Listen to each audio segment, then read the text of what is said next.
英国牛津大学研发由阿斯特捷利康制药公司合作生产的 AZ 疫苗，因为非盈利的价格优势，成为全球使用最广的新冠肺炎疫苗，也是台湾首支施打的疫苗。远见杂志越洋专访 AZ 疫苗研发团队，65天内就进入临床的疫苗先锋是怎么办到的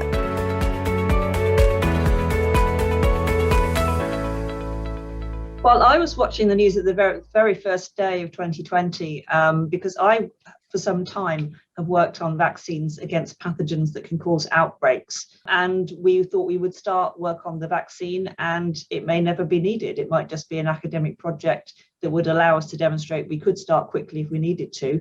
But on the other hand, if it was going to be needed, we had to start straight away and go as fast as we possibly could. Yeah, that was right, wasn't it? I think we, in the middle of January, were having a conversation, Sarah, saying, well, we probably should, let's get started now because it'll take us a couple of weeks for the DNA to arrive and a couple of weeks to get the cells going. And if in a couple of weeks it's gone away, we can just put that in the bin. We don't need to carry on with it. And by the end of January, the university was taking it very seriously. We were having weekly meetings across the department with epidemiologists and mathematicians and people that were approaching how to look at setting up other kinds of trials, immunologists. Within the UK, we were responding very fast and able to do that because a lot of colleagues across the university came together to reinforce the idea that maybe this was something we should be taking seriously. So by the time February hit, we were really running with this across many levels, really collaboratively though in Oxford. There's no way to know the future, but Sarah's team and AstraZeneca and other vaccine developers are continuing to make vaccines against new variants as they emerge. So they're available should they be necessary.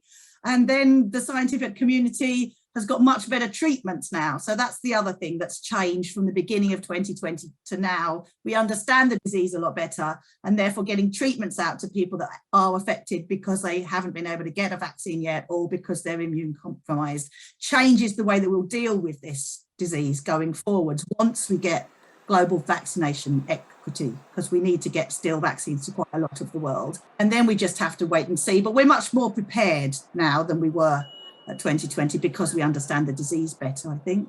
But also the widespread use of vaccines, which is increasing everywhere in the world, means that when people get infected now, they're much less likely to need to go to hospital for treatment or to die from the disease. So we've really seen a massive drop off in the number of hospitalizations and the number of deaths from the disease.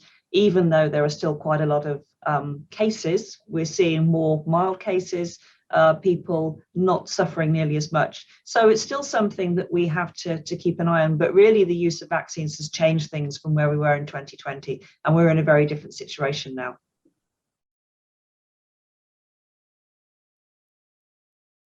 We really wanted to do when we wrote the book was to counter some of the things that we were hearing from the public and their concerns about the vaccine development. So two things that we heard a lot was we don't know what's in the vaccine, we don't understand it, and it's happened too fast. And we know exactly what's in the vaccine because we designed it and we produced it, and then we went on and tested it and we verified that it was exactly what it should be and that there were no errors. And that we really fully understand what's there and how it works. And we also went through all of the normal processes that we would go through in getting approvals to manufacture the vaccine for clinical trials, to start those clinical trials.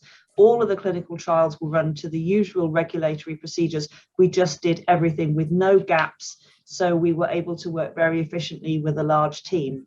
And that was really what we wanted to put over to people.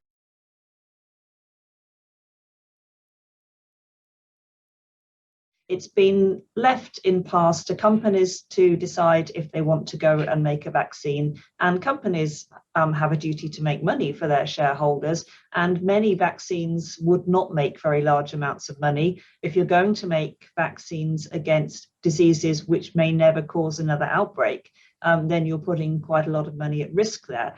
But we know that by working together, working with academics and companies together, we can share that burden and we can make the whole process much more efficient.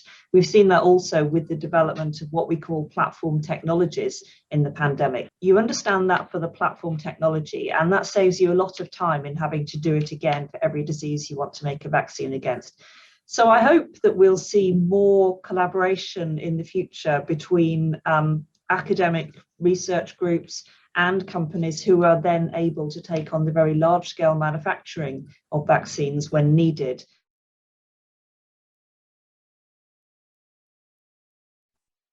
Well, I think there was perhaps some confusion at the beginning with the early phase clinical trial data. And that came about because, I mean, clinical trials are very complicated things to report, particularly when you're setting them up during an ongoing pandemic situation and trying to respond in an evolving situation where things didn't stay static from one day to the next. And perhaps it's always been our intention and our mission to all the data that we get out there truthfully, because we're scientists and we're academics, and our mission is to tell the truth, get all of the facts which we uncover during our scientific research available to the public. But when we look in real world situations, you can see that all of the vaccines that we have now are being extremely effective at preventing hospitalization and death. Well, we also have to remember that although there may be some genuine differences in efficacy between different vaccines, people didn't have the opportunity to choose which vaccine they could receive. There was often only one type of vaccine available in a country at any one time. And we know, for example, that the vaccines made from inactivated virus have a lesser efficacy than either the adenovector vectors or the RNA vaccines. But in some countries, those were the vaccines that were available, and those vaccines have saved a lot of lives. And now the immunity from those is waning somewhat, and so it's necessary to give a booster dose, and it might not be the same vaccine that was given the first time round. But now there are more doses available of more different vaccines.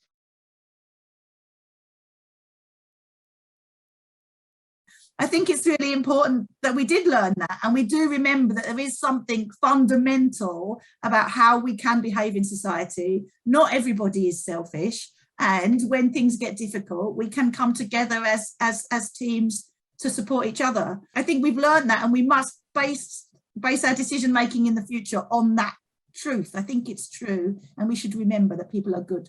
I'm an optimist, so. Yeah, I'm an optimist too, and I agree with Kath. I mean, collaboration it was important in so many different ways.